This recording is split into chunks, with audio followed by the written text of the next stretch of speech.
एक ऐसी दुनिया जहाँ पे हर किसी के पास एक मैजिक स्टार है। लेकिन वहीं पे फेमिसा का जन्म होता है बिना किसी स्टार के, और जब उसके पेरेंट्स की बात पता चलती है तो उसके पेरेंट्स उसे घर से निकाल देते हैं।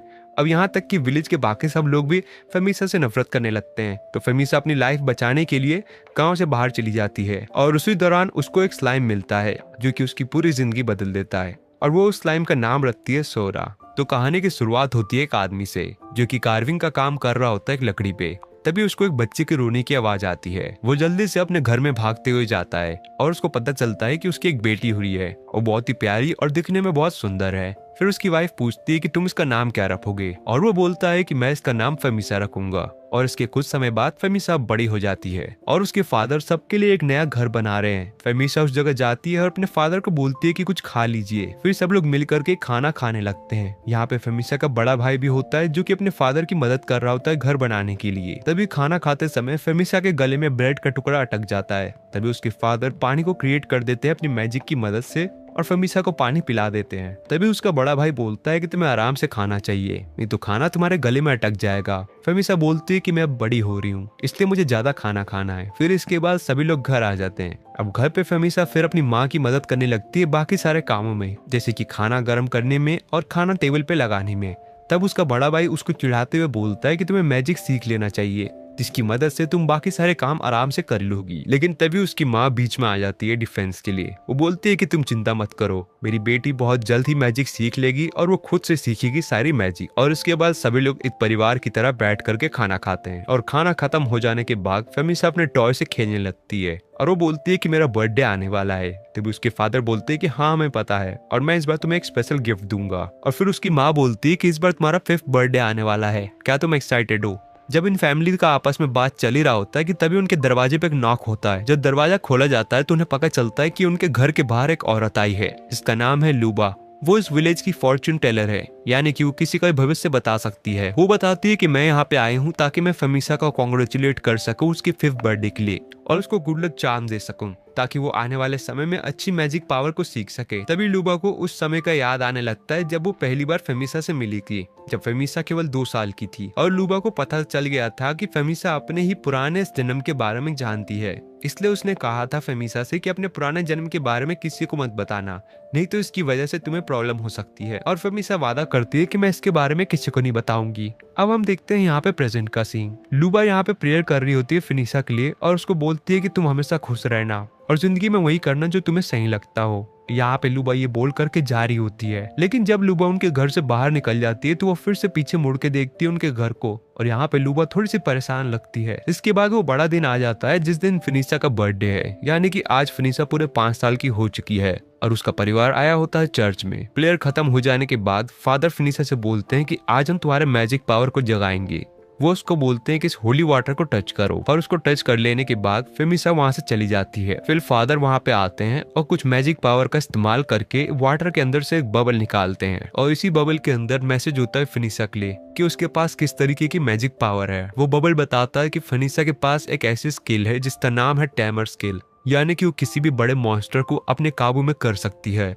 इस बात को सुनते ही उसके पेरेंट्स खुश हो जाते हैं, लेकिन यहाँ पे फिर फादर चेक करने लगते हैं कि फेमिसा के पास कितने मैजिक स्टार्स हैं। लेकिन उन्हें इस बात का पता चलता है कि फेमिसा के अंदर कोई भी मैजिक स्टार नहीं है, और ये बात पता चलती ही फादर गुस्सा हो जाते हैं और वो उसकी फैमिली से बोलते हैं कि यहाँ से चले जाओ, तुम्हारी बेटी के अंदर कोई भी मैजिक स्टार नहीं है, तुमने मेरा वक्त बर्बाद किया है। और अगर तुम्हें ये लगता है कि मैं तुमसे झूठ बोल रहा हूँ तो पहली बात तो ये कि होली वाटर के अंदर से निकला हुआ मैसेज कभी झूठ नहीं होता। फिर घर पे फेमिसा के फादर लगातार दारू पीने लगते हैं और वो फेमिसा को डांट रहे होते हैं कि घर में केवल तुम ही एक ऐसी लड़की हो जिसके पास कोई भी मैजिक स्टार नहीं है। उन्हें इतना ज्यादा गुस्सा आने लगता है कि वो फेमिसा के फेवरेट टॉय को ही तोड़ देते हैं, जिन्हें उसने खुद से कार्विंग करके बनाया था फेमिसा के लिए। फेमिसा की माँ रोने लगती है और बोलती है कि तुम तो ऐसा बिहेव कर रहे हो जैसे फेमिसा तुम्हारी बेटी नहीं है। फेमिसा कोशिश करती है अपनी माँ को शांत कराने के लिए, लेकिन तभी उसका बड़ा भाई बीच में आता है और उसके हाथ को बहुत ही तेजी से पकड़ लेता है, हाथ को इतनी जोर से दबाता है कि फेमिसा को दर्द होने लगता है। यहाँ पे वो अपनी बड़ी बहन से बोलती है कि मेरी मदद करो, लेकिन उसकी बड़ी बहन उसकी मदद नहीं करती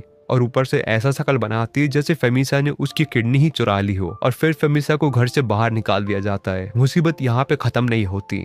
विलेज में हर किसी को पता चल गया था कि फेमिसा के पास कोई भी मैजिक स्टार नहीं है, इसलिए हर कोई फेमिसा को क्रिटिसाइज करने लगता है इस बात के लिए। और ऊपर से जितने भी बच्चे होते हैं वो फेमिसा के ऊपर पत्थर मारने लगते हैं, जिसकी वजह से उसके सर से खून निकलने लगता है। और वो फिर वहां से जब भागने लगती है तब विलेज की हर कोई उसे घेर लेता है। वो देखती है कि हर कोई उसे ऐसे देख रहा है जैसे कि उसने सबका कुछ बिगाड़ दिया हो। उसको समझ में नहीं आ रहा होता है कि आखिरकार उसे इतना ज्यादा हेट क्यों मिल रहा है। अब फेमिसा ना तो अपने घर जा सकती है और ना तो अपने विलेज में रह सकती है, इसलिए फेमिसा वहां से भाग जाती है और जंगल में लगातार भटक रही होती है। तभी अचानक से बारिश स्टार्ट हो जाती है और फेमिसा को जगह ढूंढनी होगी छुपने के लिए। उसकी किस्मत अच्छी थी कि उसे छोटा सा केव मिल जाता है। वो वहां पर रहने लगती है, लेकिन तभी उसे ठंड लगती है तो वो डिसाइड करती है कि वो आग जलाएगी। लेकिन वो अपने फायर मैजिक का इस्तेमाल भी करती है लेकिन आग नहीं जला पाती और धीरे धीरे उसका विजन ब्लर होने लगता है और अचानक से फेमिसा बेहोश हो जाती है। जब फेमिसा की आंख खुलती है तो उसे पता चलता है कि उसके बगल में कोई है और वहां पे आग भी जल रही है। उसकी मदद करने के लिए कोई और नहीं बल्कि लूबा आती है। वो बोलती है कि मुझे पता था कि ये सब तुम्हारे साथ होने वाला है, इसलिए मैं यहाँ पे आ गई थी तुम्हारी मदद करने के लिए। और ये लो सूप, इसको पी लो ताकि तुम्हें अच्छा लगेगा। और वो फेमिसा को एक मैजिक बॉक्स देती है और एक बैग देती है और बोलती है कि ये तुम्हारे काम आएगा। और उसके बाद वो फेमिसा का ध्यान रखने लगती है जैसे कि वो उसकी सगी माँ हो और वो फिर उसको दुनिया के बारे में बताती है।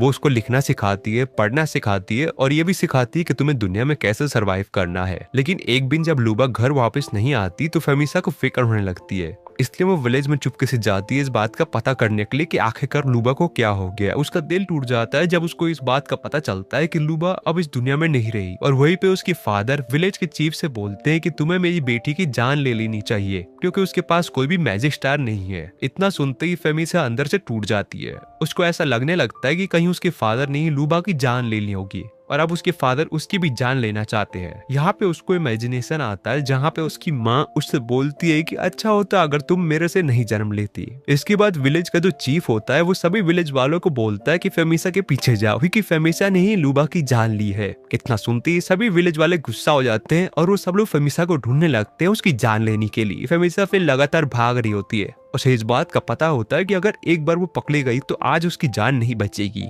वो लगातार भागते हुए जंगल के बीचों बीच चली जाती जहाँ पे वो सेफ फील करती है और वहाँ पे वो कुछ ट्रैप्स को लगा देती है ताकि अगर कोई भी वहाँ पे आए तो उसको पता चल जाए। फिर वो अपने मैजिक बैग को बाहर निकालती है और उसके अंदर जितने भी बर्तन होते हैं या फिर कपड़े होते हैं उनको रख लेती है और उसके साथ ही साथ कुछ मेडिसिन को भी उसके अंदर रख लेती है और डिसाइड करती है वहां से भागने का। और यहीं से अब फेमिसा की असली स्ट्रगल स्टार्ट हो जाती है। फिर अगले दिन वो एक ऐसी जगह पहुंचती है जहाँ पर सारे कूड़े कचरे रखे जाते हैं। उन्हीं के बीच में फेमिसा को एक हथियार मिलता है, लेकिन वो हथियार बहुत ही ऊपर होता है। जब फेमिसा उसे खींच रही होती है तभी अचानक से काफी सारे हथियार गिर जाते हैं नीचे उसकी तरफ, लेकिन उसे इससे कुछ नहीं होता। वो बहुत ज्यादा खुश होती है क्योंकि उसको इसकी वजह से काफी सारे कपड़े मिल जाते हैं, मैजिक पोर्शन मिल जाते हैं और एक मैप मिलता है। तभी वहाँ पे एक आदमी आता है जो कि अपने स्लाइम्स को बोलता है कि इन कचरों को खा जाओ और इन सभी कचरों को खत्म कर दो। फेमिसा डर के मारे छूट जाती है। उसको इस बात का पता चलता है कि उसके ऊपर बाउंड्री रखी गई है जहाँ पे जो भी व्यक्ति उस विलेज के सामने उसको लेकर के आएगा, चाहे जिंदा या फिर मुर्दा, उसको मुंह मांगी कीमत दी जाएगी। फेमिसा फिर उधर से भागने लगती है और रात होने के बाद एक पेड़ के नीचे अपनी रात गुजारती है। अगले दिन फेमिसा कहीं जा रही होती है कि तभी पानी के अंदर से काफी सारे स्लाइम्स उसके पास आने लगते हैं। फिर फेमिसा लगातार भागने लगती है और स्लाइम से बचते हुए, लेकिन वो स्लाइम उसका पीछा करने लगते हैं। तभी फेमिसा एक हील के नीचे से गिर जाती है और गिरने की वजह से उसको चोट लग जाती है, लेकिन वो अपने हीलिंग पोर्शन का इस्तेमाल करती है अपने चोट को भरने के लिए। जब वो उठती है तो उसको पता चलता है कि उसके सामने बहुत ही खूबसूरत लेक है। वो डिसाइड करती है यहाँ पे नहाने का। पानी के अंदर जाती ही उसको बहुत ज्यादा रिलैक्स फील होता है और यहाँ पे फिर फेमिसा डिसाइड करती है कि अब वो और डर के नहीं भागेगी और अपने जिंदगी को वो अपने तरीके से जिएगी। और तभी वो अपने बालों को काट लेती है लड़कों की तरह, ताकि कोई भी उसको पहचान ना पाए। फिर मैजिक बैग के अंदर से लड़कों के कपड़े निकालती है और उसको पहन लेती है। अब यहाँ पे फेमिसा को एक नया नाम भी चाहिए होगा तो वो अपना नाम रखती है आइवरी। फिर अगले दिन जब वो अपना सफर स्टार्ट कर देती है और कहीं जा रही होती है तभी उसको आवाज आती है। फिर वो घास में देखने लगती है कि आवाज कहाँ से आ रही है, तो उसका ध्यान जाता है स्लाइम के ऊपर। फिर वो मैजिक बुक के अंदर देखने लगते हैं स्लाइम के बारे में, तो वहाँ पे लिखा होता है कि इस स्लाइम का कोई भी नाम नहीं होता और ये अपने प्रजाति में सबसे कमजोर होते हैं। फिर वो बोलती है कि तुम भी मेरी तरह हो, मैं भी बहुत ही कमजोर हूँ और मेरी भी अपने लोगों ने ही मुझे निकाल दिया। तभी वो डिसाइड करती है इस स्लाइम को कुछ नाम देने का, लेकिन वहां पर अचानक से हवा चलने लगती है जिसकी वजह से स्लाइम उड़ते हुए वहां से कहीं दूर चला जाता है। फिर वो देखती है कि ये स्लाइम कितना कमजोर है, वो खुद से उड़ भी नहीं सकता। और यहाँ पे फिर वो बुक के अंदर जब पढ़ती है तो उसे पता चलता है कि ये स्लाइम बहुत ही ज्यादा कमजोर होते हैं, कितने कमजोर कि तुम उनको थप्पड़ ही मार करके खत्म कर सकते हो।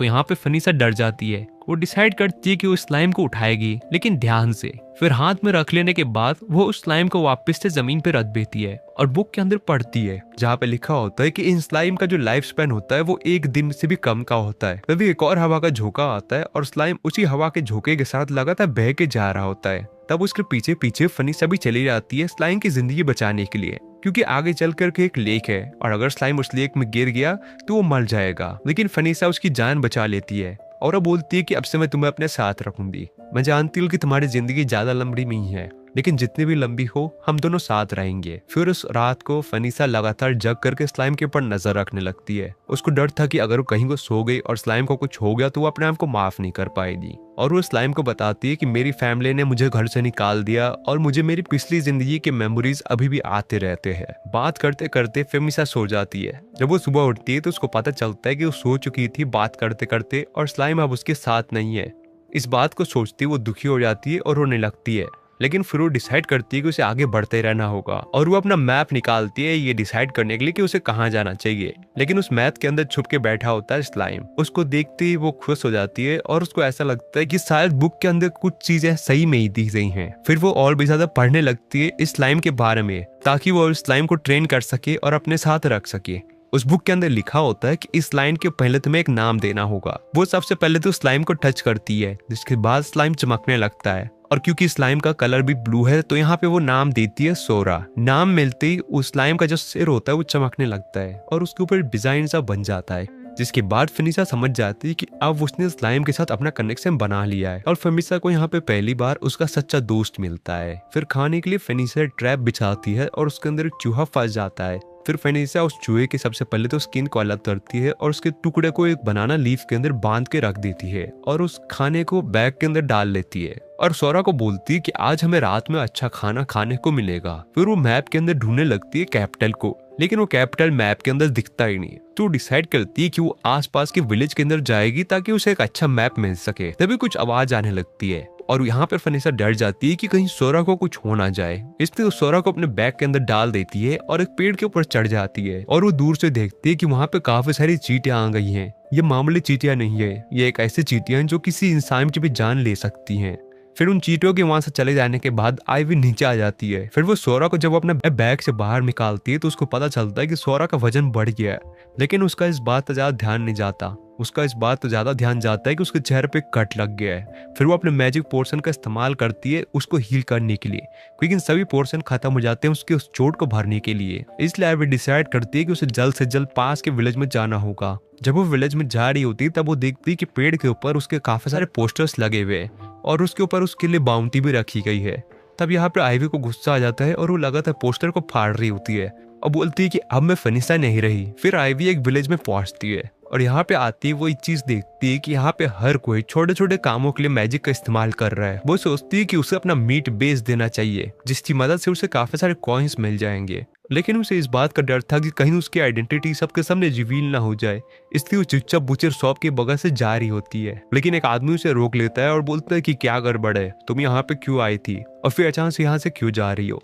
तब वो बोलती है कि मैं यहाँ पर मीट बेचने आई थी और वो उसको सारे मीट दे देती है। वो बुचर शॉप का ओनर बोलता है कि ये मीट फ्रेश है, इसलिए मैं तुम्हें इसके बदले अच्छे पैसे दे सकता हूँ। फिर पैसे मिल जाने के बाद आईवी चले जाती है एक बेकरी शॉप में और अपने लिए कुछ ब्रेड्स लेती है। यहाँ पे वो ब्रेड लेकर के बहुत खुश होती है क्योंकि आखिरकार में वो पहली बार कुछ अच्छा खा पाएगी। वो ब्रेड को 2 टुकड़ों में बांट देती है, एक टुकड़ा अपने लिए रखती है और दूसरा सोरा को दे देती है। लेकिन सोरा यहाँ पे ब्रेड को खाता नहीं। अगले दिन आईवी फिर से मीट इकट्ठा करने लगती है पैसे के लिए, लेकिन वो यहाँ पे देखती है कि काफी सारे कूड़े और कचरे वहाँ पे रखे गए हैं, तो वो वहाँ पे सोरा के साथ चली जाती है। यहाँ पे उसे काफी सारे हीलिंग पोर्शंस मिलते हैं, लेकिन उनमें से ज्यादातर एक्सपायर थे।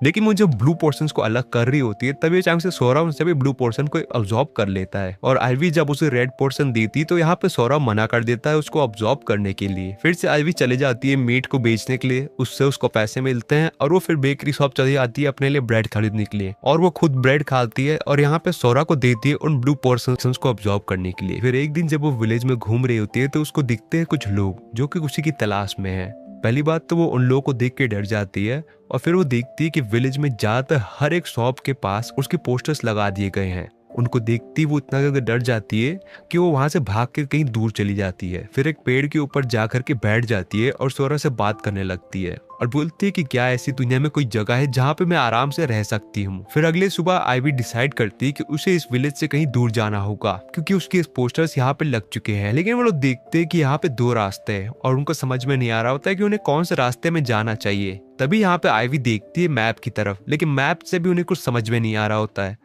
तब वो देखती है सोरा की तरफ और यहाँ पे सोरा को भूख लगी होती है और यहाँ पे आइवी बोलती है कि हाँ मुझे भी भूख लगी है।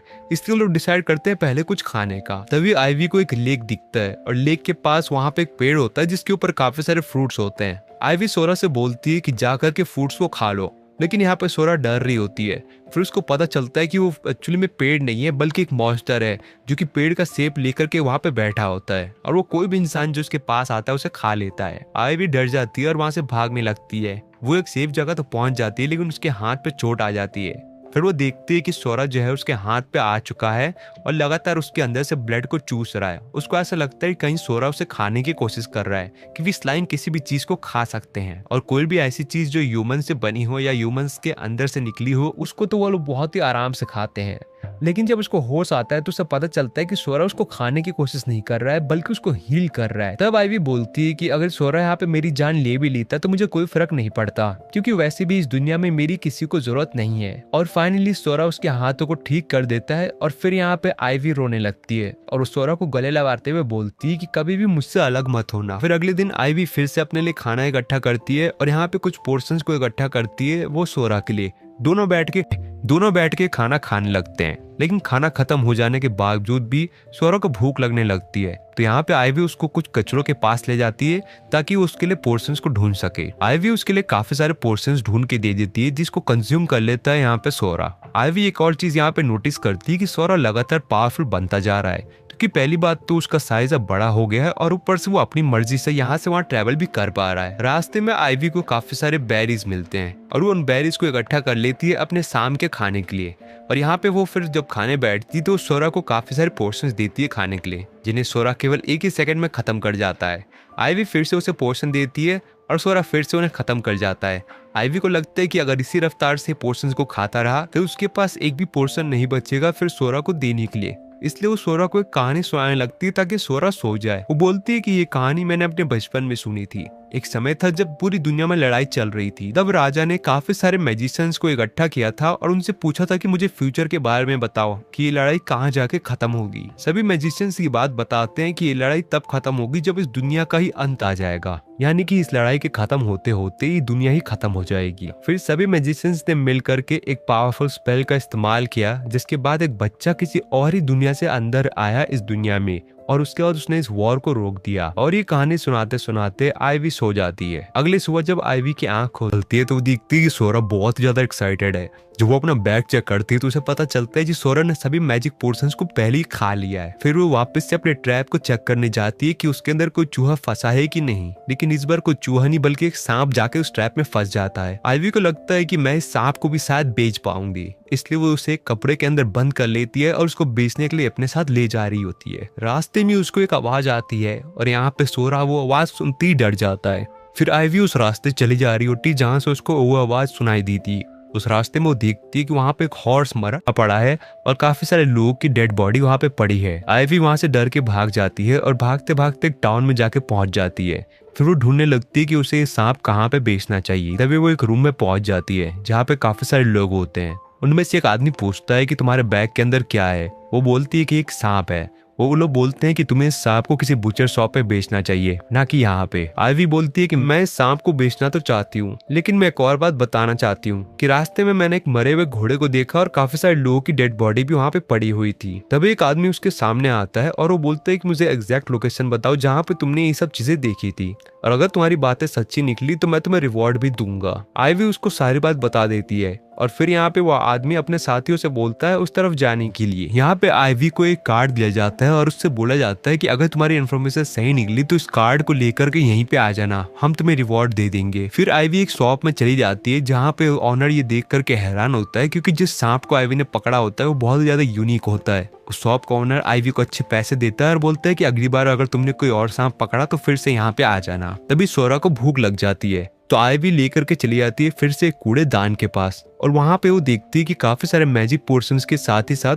वहां पे काफी सारे मैजिक बैग भी होते हैं। यहाँ पे सोरा तो लगातार मैजिक पोर्शंस को कंज्यूम कर रहा होता है, लेकिन वहीं पे आईवी लगातार इस बात को सोच रही होती है कि इन मैजिक बैग्स को कैसे कैरी कर सकती है। फिर वो अपना दिमाग लगाती है और एक के बाद एक मैजिक बैग को दूसरे मैजिक बैग के अंदर रखती जाती है। फिर वो काम खत्म कर लेने के बाद वापस से टाउन के अंदर चली जाती है। उसके सामने फिर से वही आदमी आ जाता है और वो बोलता है कि तुम्हारी इन्फॉर्मेशन सही थी, तुम्हें तुम्हारा रिवॉर्ड दे दिया जाएगा। एक्चुअली में एक मॉन्स्टर है जिसने कि हमारे सभी एडवेंचरर्स ग्रुप को मार दिया है, इसलिए उस मॉन्स्टर को मार गिराने के लिए काफी सारे बड़े रैंक के एडवेंचरर्स उसके पीछे गए हैं। फिर इसके बाद आईवी चली जाती है अपने रिवॉर्ड को कलेक्ट करने के लिए। वो उसी कार्ड को वापस से दिखाती है और उसको काफी सारे पैसे दिए जाते हैं। उसको इतने पैसे तो मिल जाते हैं कि उसे अब हंटिंग करके दूसरे जानवरों का मीट नहीं बेचना होगा, लेकिन काफी सारे अब पैसे खत्म हो जाते हैं आईवी के। तो आईवी डिसाइड करती है कि फिर से हंटिंग करेगी, लेकिन इस बार उसका जो ट्रैप होता है वो टूट जाता है। तभी वो डिसाइड करती है कि अपने ट्रैप को ठीक करेगी, लेकिन यहाँ पे सोरा दूसरी तरफ भाग कर कहीं जा रहा होता है। तभी वो देखती है कि सोरा एक मैजिकल मॉन्स्टर के पास उसे ले आया है। वो मैजिकल मॉन्स्टर बहुत ही बुरी तरह से घायल है और वो मरने वाला है। तब आईवी यहाँ पे डिसाइड करती है कि उसे इसकी मदद करनी होगी। तब आईवी बुक में देख रही होती है कि वो कैसे मदद कर सकती है, लेकिन उसे बुक में इसके बारे में कुछ भी नहीं मिल रहा होता है। वो मॉन्स्टर डर रहा होता है आईवी से। तब आईवी उसके पास जाती है और बोलती है कि चिंता मत करो, मैं भी तुम्हारी तरह डर रही थी जब एक पल मुझे लगा था कि मैं मर जाऊंगी, लेकिन मैं वादा करती हूँ कि मैं तुम्हारी मदद जरूर करूंगी। तभी सोरा अपने शरीर को बड़ा कर लेता है और उस मैजिकल मॉन्स्टर के ऊपर चढ़ जाता है और फिर लगातार उस मॉन्स्टर को हील करने लगता है। आईवी को भी यकीन नहीं हो रहा होता है कि सोरा लगातार इतना पावरफुल बनता जा रहा है कि वो अपने आप को इतना बड़ा बना सकता है, और फिर वो वेट करने लगती है जब तक सोरा उस मॉन्स्टर को हील ना कर दे। सोरा उस मॉन्स्टर को हील करने के बाद आईवी के पास आ जाता है और यहाँ पे फिर मॉन्स्टर भी उनके पास आ रहा होता है। आईवी को ऐसा लगता है कि कहीं वो मॉन्स्टर उन पर अटैक ना कर दे, लेकिन वो मॉन्स्टर उन पर अटैक नहीं करता बल्कि अपना प्यार दिखा रहा होता है और वो इन दोनों के ही पीछे पीछे जाने लगता है। आईवी बहुत ही ज्यादा खुश होती है क्योंकि उसे एक और दोस्त मिल चुका है। फिर आईवी डिसाइड करती है कि उसे एक नाम रखना होगा इसका, और आज से तुम्हारा नाम है सील। और इसी के साथ मैं इस वीडियो को यहीं पे खत्म करता हूँ। अगर आपको ये वीडियो अच्छी लगी हो और आपको देखना है कि आगे इनके साथ क्या क्या होता है तो इस वीडियो को लाइक करें, और जितना ज्यादा इस वीडियो पर लाइक आएगा और कमेंट आएगा मैं वादा करता हूँ मैं इसका सेकंड पार्ट उतनी जल्दी लेकर के आऊंगा। और तब तक के लिए जिन्होंने भी वीडियो आखिर तक देखा है उन सभी का धन्यवाद।